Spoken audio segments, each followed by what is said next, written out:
Hello and welcome to another Flight with Joel. This is Joel. Today, we're checking out the brand new 407 from Asobo in Microsoft Flight Simulator.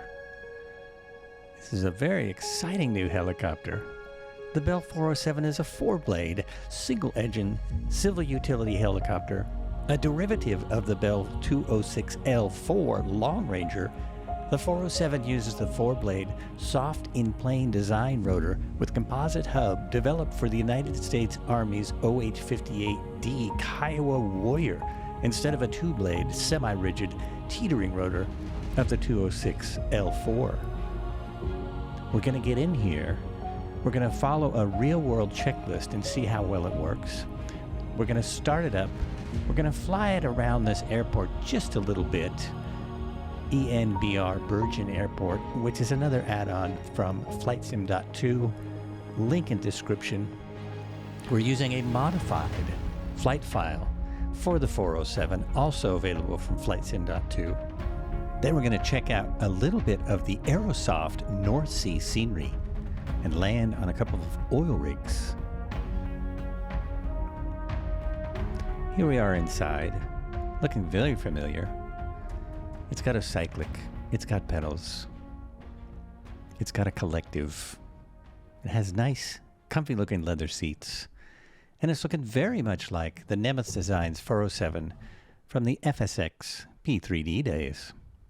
It does have a rotor brake, it has all of the overhead panel switches, it has windows and door, well, it has windows, it has doors, but they don't open, of course, and we're going to see if this real-world checklist works. First, I have to queue it up. Okay, have a good look. So first thing is the cabin interior clean, equipment secure. Fire extinguisher installed and secure. Okay, no fire extinguisher. Cabin loading. Maintain CG within limits. Passenger seatbelt secure. Well, they're not secure. Door secure. Yeah, there's a passenger seatbelt and door secure. How about that? The window opens. There we go. Leave that open because it's kind of fun. Now we have throttle close. Want to close the throttle. Landing light switch off. It's right there on the throttle. Communication switches set. Landing light is off. Communication switches set. Altimeter set. Instruments correct indications. As far as I can tell.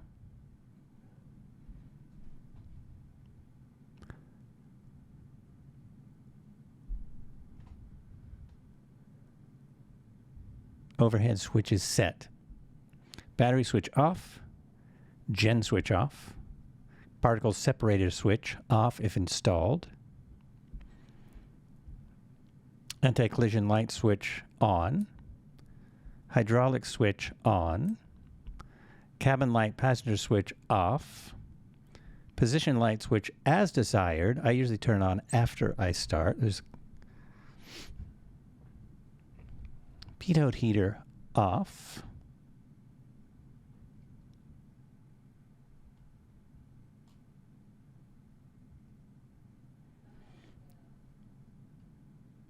Engine anti-ice off. Avionics master switch off. Heater switch off. Overhead circuit breaker switches don't move. Okay. So here we go. Looks like everything is set up correctly.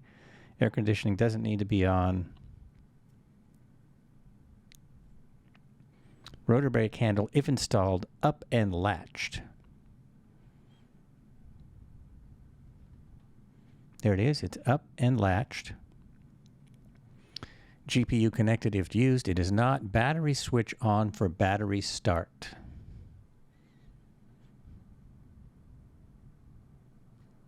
There we go. Battery switch on.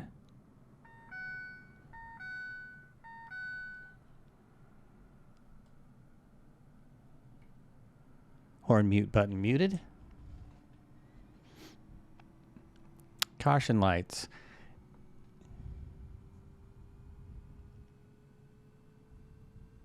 Okay, so caution lights, I should have engine out, XMSN oil pressure, RPM, hydraulic system, gen fail, low fuel boost, right fuel boost, left fuel boost transfer, and right fuel illuminated.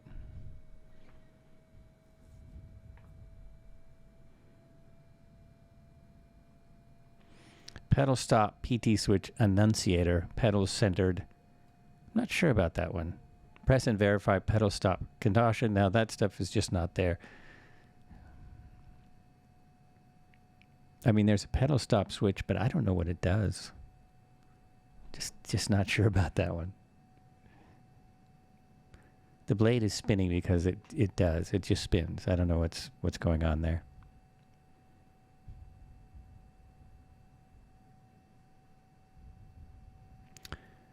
Okay. There are all the annunciators, and they appear to be correct.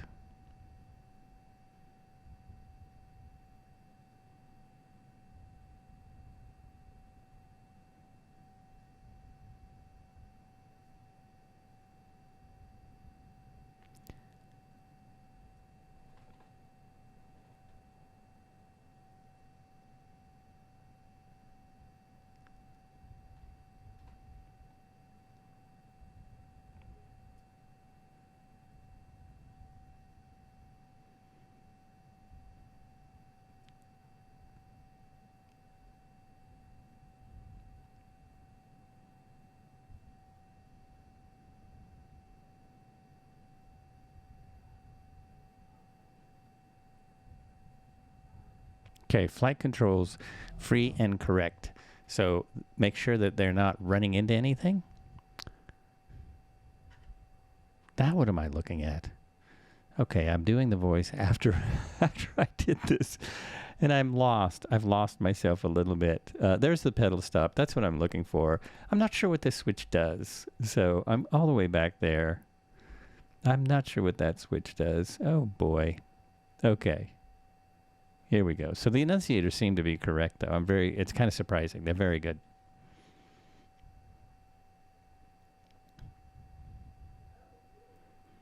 Now make sure all the throttle controls, there's my track IFR just coming on. Flight controls free and correct. You're also making sure they're not going to hit anything physically. Not only do they work, but they won't run into your legs or arms or your paperwork or anything like that. Throttle check, freedom of travel, and appropriate frictions.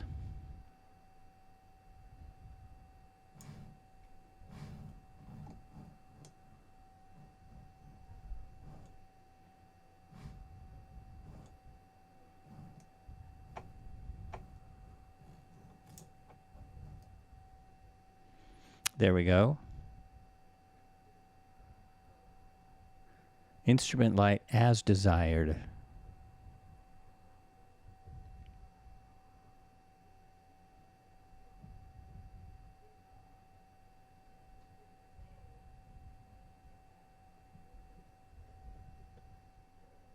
So there's the instrument lights, and they do work.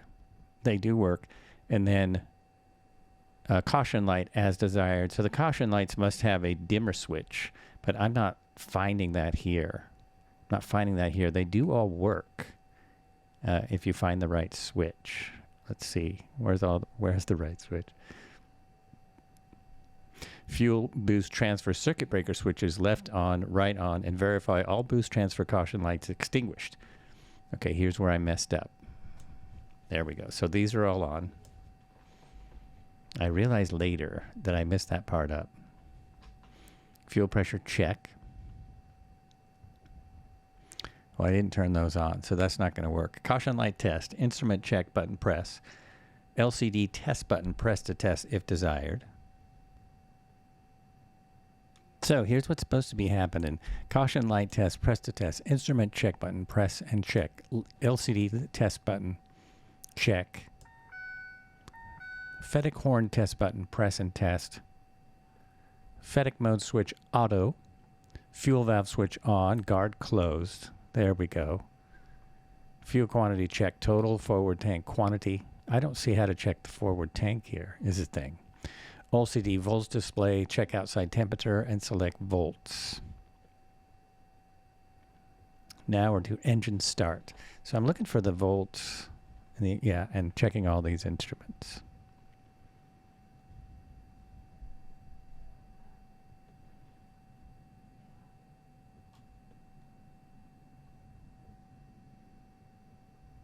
And I'm not finding a forward fuel pump.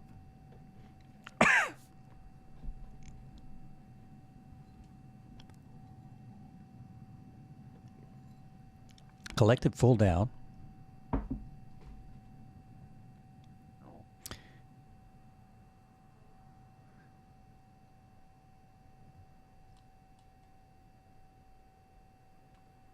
Cyclic and panel centered and correct. If throttle is in idle for more than 60 seconds, starter latching is disabled and throttle must be repositioned to cut off and then back to idle to enable it for another 60 seconds. It's recommended that the MGT be below 150 when below 10,000 feet or below 650 C when above 10,000 feet prior to attempting an engine start. Throttle idle position, start switch monetary for 1 second.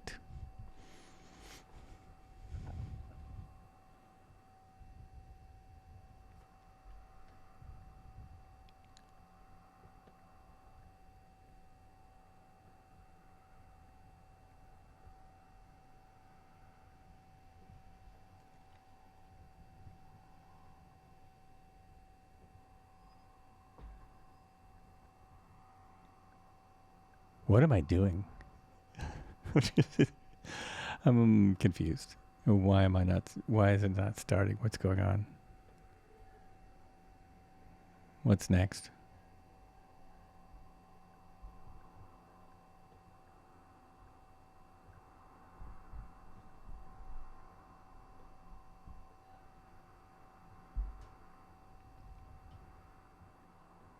Oh, I remember the fuel pumps now. Okay. Fuel pumps on, because I realized I hadn't turned those on. We're still set at idle. So I missed a couple things on the checklist, even reading through the checklist.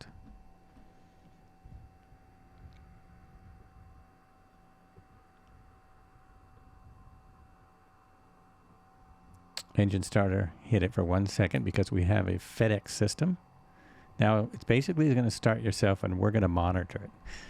Okay, MGT monitor. If main rotor is not rotating by 25%, NG abort start by rolling throttle to cut off. Ensure starter has disengaged when MGT decreases below 150 C. Start lane distinguishes at 50%. We have rotor turning. Start light is going to extinguish at 50%. There it goes. Auto relight extinguish at 60 NG. Engine and oil pressures check. Idle 63 plus or minus 1%. Now that's where we have a little bit of a problem. And the big problem is that if you go, the throttle is still not quite working on this aircraft. And so if you go and you try and turn that the wrong way, it will just shut off. Whoops. I shut it off. Now I have to restart it.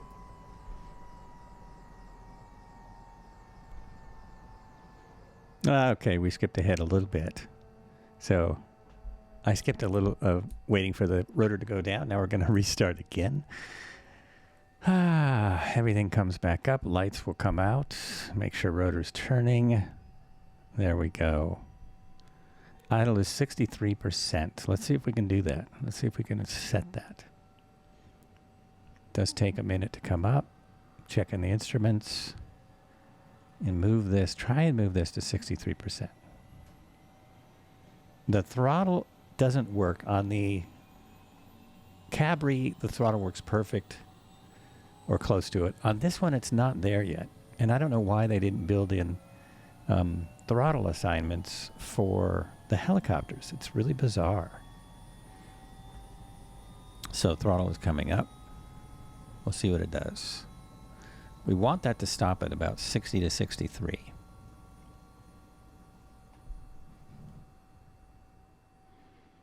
So we roll this up to where we think it ought to be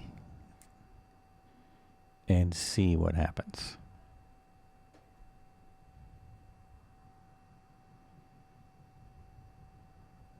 All the lights are extinguished. Everything is looking good. It's looking as it's supposed to.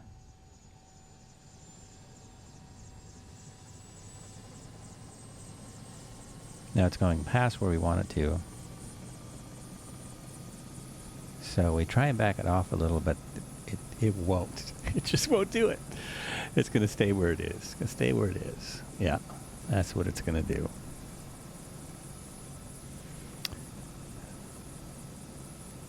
Okay, now the battery's already on, so it says turn the battery on if you have GPU. Generator switch on. Now this is one I forget often.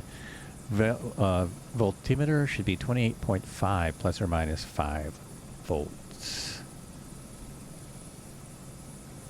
So is it? No, it's not. So that's just a little incorrect. The voltimeter is the top green number, and this could be different on every helicopter too. On every particular one, it could be slightly different. Flight instrument circuit breaker switches 3 if installed.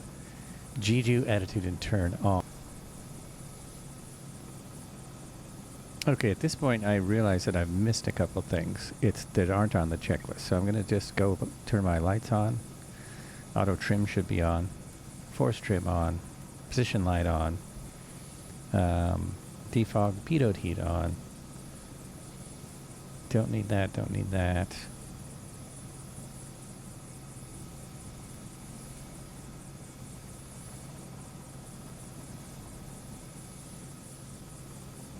So these are the instrument circuit breakers. Going through and doing final checks before takeoff. RPM light is still on. We need to put this to flight. It goes past flight. I don't think you can actually put this in the red. This has a built-in governor. I've not found a governor switch, and like I say, the throttle's not perfect. It's not quite set up.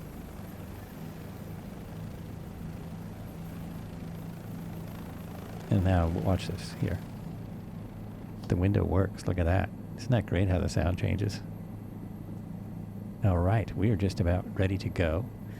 Going to fly around this airport and just have a quick look around and look at the helicopter inside and out. Turn on some weather.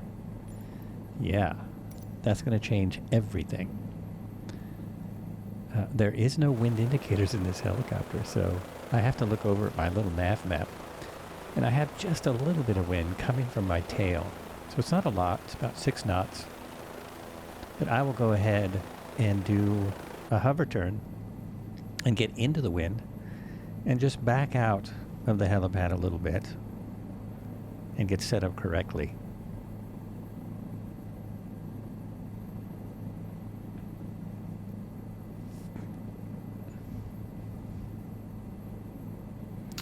Double checking all the instruments. And I believe we're ready to go. Track IR is on. I kind of turn it on and off as I go. But nice little turn into the wind. Beautiful airport scenery that I must have downloaded for one of my Flights with Joel Twitch streams. I think we did a helicopter flight here long ago. You can check the description for all the different scenery and links to everything. Everything in the world is linked in here.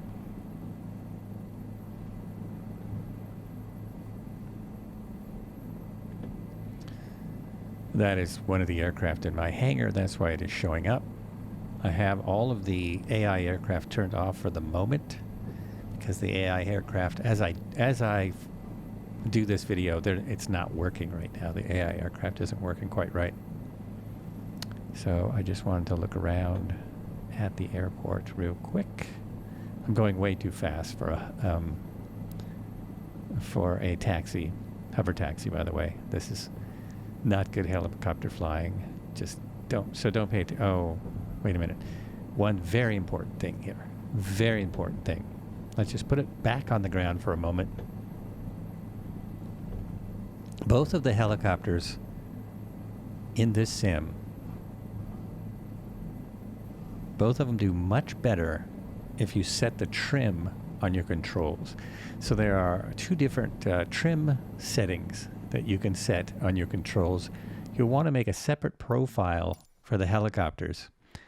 I have the same profile on my throttle and stick for the 407 and the Cabri G2. Cabri. So what I'm going to do is, no, not that. Search by input, and I just press the button that my my cyclic. So there is cyclic and collective built in, which is great. So I have one axis there. Oh, and these animations don't work. I don't know why, but it shows you that it's set. I mean, they work in the real world. The animations just don't work in here. So what you want to do for the trim is you decrease rotor longitudinal trim. I have that on button 11. You might need to experiment with this a little bit because everyone's controller is different. So that's the top of my thumb. That puts me forward. And then increase rotor longitudinal trim is at the bottom of my thumb. That kind of takes out trim for me. It seems backwards, but that's how it works. Increase lateral trim and decrease rotor lateral trim. That is side to side. Very important when flying the Asobo helicopters. Not as important in, most of the other sims, but for these, it does make a huge difference having the trim. I don't know if that will change, but for now, if you just want to have fun and enjoy, you'll want to do that. So let's have a look around this airport. And then we'll fly out to some scenery. And we'll land on some little helipads in the middle of the North Sea. So this is our time when we do a little musical interlude.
And now we will continue our journey with a couple of landings on the North Sea platforms. This scenery is absolutely incredible. There are hundreds of platforms out here. Some of them are quite a distance from shore, but some of them, platforms and boats and docks, are very close to shore. I flew out a ways on a different day, obviously different helicopter, and turned real weather on. I have some very strong winds, as you'll see as we come in. But it's just, when you have the weather turned up like that, like this, it's just spectacular. And I really notice the reflection in the upper right corner, the reflection of the instrument panel. It's really well done. Kind of surprised myself.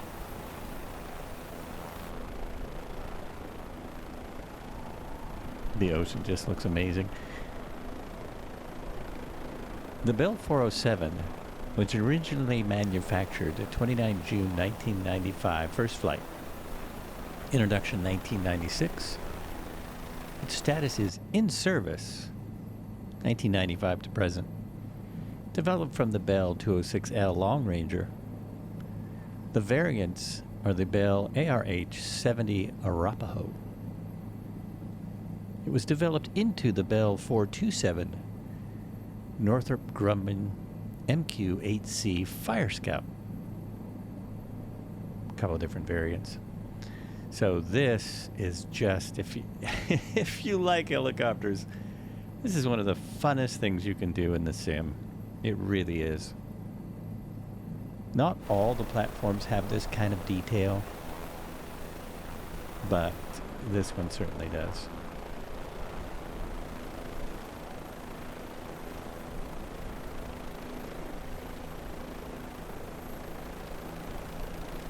I'm trying to get lined up so that I am facing the wind. There is a windsock down there that I can see just barely.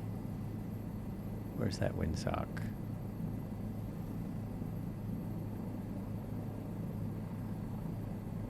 There it is. There it is. There it is. Just to my left. Look at it. It's straight out. So that's 15 plus. Straight out. It's probably more like 20 knots. It just gives you extra speed in a helicopter. It just helps. It just helps. But it does get kind of squirrely when you get close to this pad.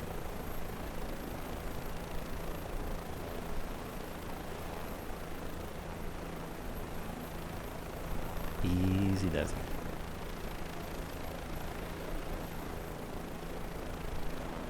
And there we go, pad number 1. Let's try another one. So I went a little further from that same pad. I just flew out to this one. This one doesn't have quite the detail, but it's still a lot of fun. Very cool.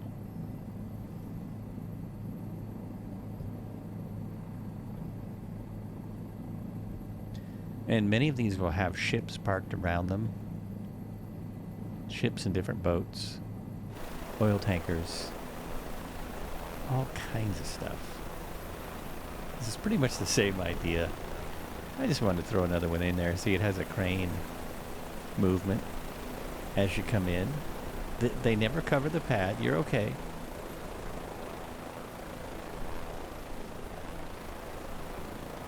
Check out the ocean with 20 knots of wind.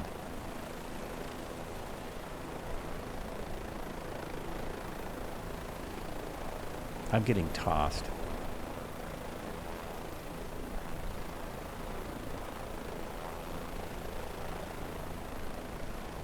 There we go. Not bad.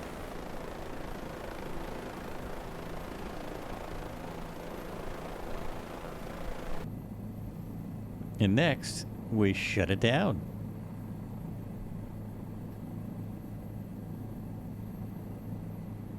So first thing we would do is bring the throttle down to idle, but unfortunately, we really can't do that.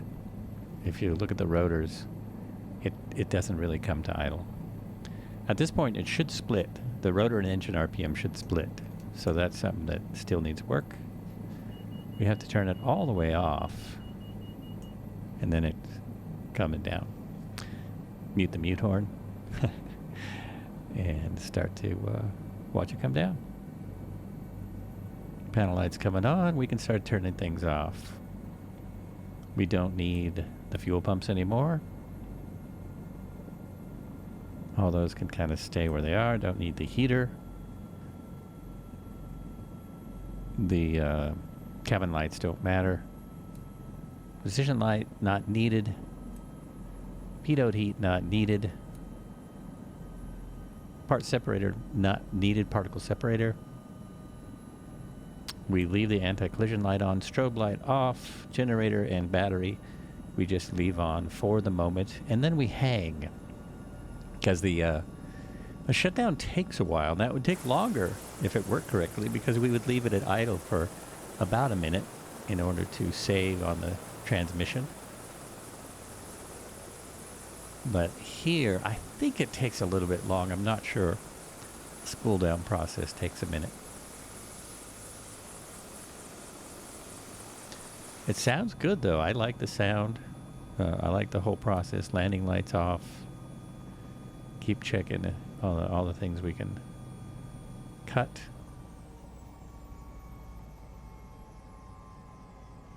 It needs to be under 40 RPM in order to use the rotor brake. So once it gets down far enough, we will be able to use the rotor brake to stop the rotors.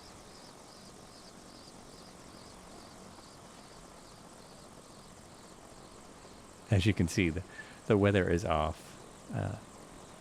Weather is off. I pieced this together with a couple different flights.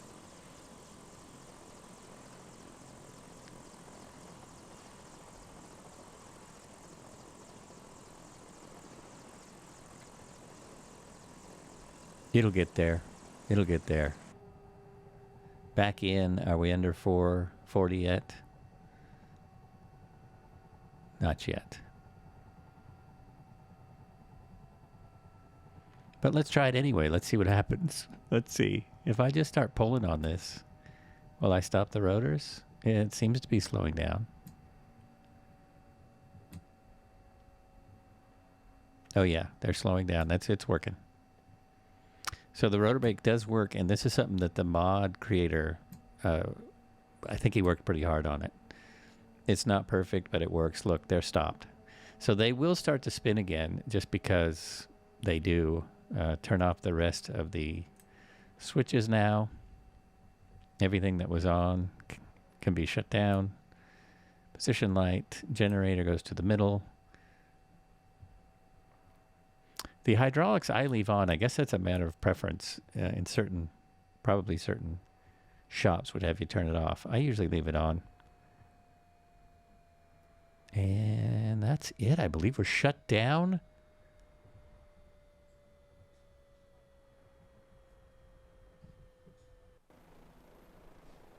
Thanks for watching. This has been another Flights with Joel video.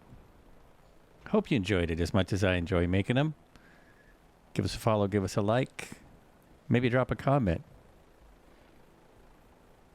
Take care.